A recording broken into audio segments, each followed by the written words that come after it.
3, 2, you. Okay. So humans as a species have tendencies to ruin things a lot. And they might not be like deliberately, but we seem to try our hardest to, I don't know, just destroy things. And one of the things that we've destroyed a lot and more over the past couple of years is the planet. Narrows it down.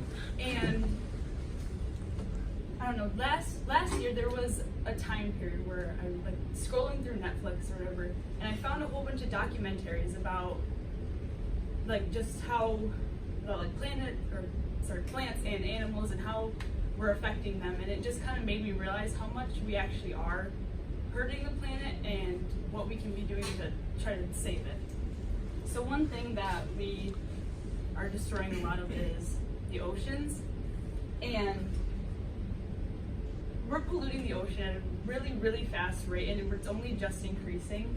And out of the 260 million tons of plastic that we produce each year, 10% of that ends up in oceans, and 70% of that sinks down to the floor, which leads to 14 billion pounds of garbage in our oceans. Is that per year or per what? Per year.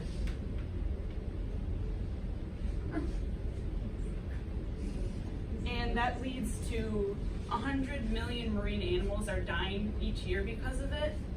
And it can also kill like the plants and stuff, because you know when the plastic and all the garbage sinks down, it can like get tangled and get cut. It can sink into the soil and it kills the plants.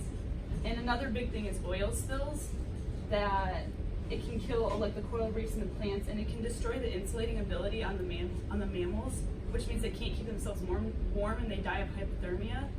And it can poison all like the plants and stuff down there. And the oceans generate half of our oxygen, and it can absorb carbon dioxide and reduces climate change impacts, which we're.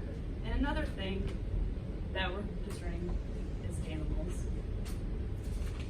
Oh, through things like overfishing, overhunting, poaching for things like furs and horns and antlers and stuff. Around 27 million animals are killed a day through things like that. And that leads to 200 to 2,000 species going extinct every single year through things like this. And the number of animals on the endangered population list has doubled in the past decade because of things like this. And we need to do something about that, because animals are actually more helpful than some people think. They can fertilize the earth and they eat plants so that, you know, the doesn't overgrow and things. And we depend on them whether we like to or not, because most people eat them. And they're living things, and they deserve to be here as much as we do. Another thing is air. So, through things like burning fossil fuels and smoke from, you know, factories, power plants, cars, things like that, 95% of people on the planet are breathing unclean air right now. And that can lead to 7 million people each year dying because of it. And each individual person produces about 27 tons of CO2 a year just by themselves, and it can also help make acidic rain, which is killing things like the plants and animals and stuff. And pretty soon all of us will just be breathing toxic air, and I don't need to explain to you why breathing is important. You didn't even include the dogs in there that are bad for the environment.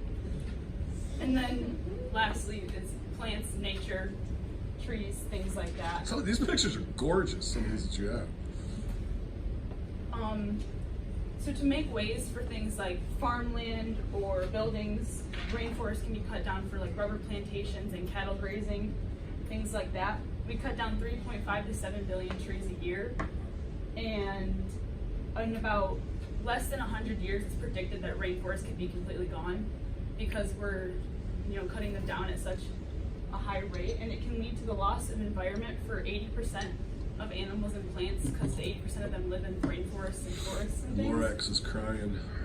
And it can lead to also the ground drying out, because the forest floors are very moist, and when you cut down all the trees, all the sun gets in, it can dry out all the land.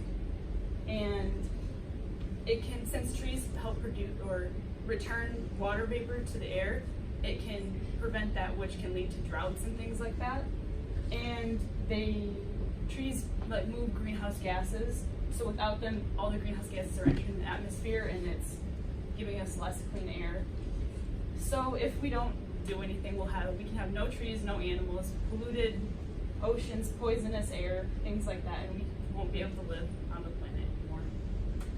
Mars. We're all headed to Mars. Well done.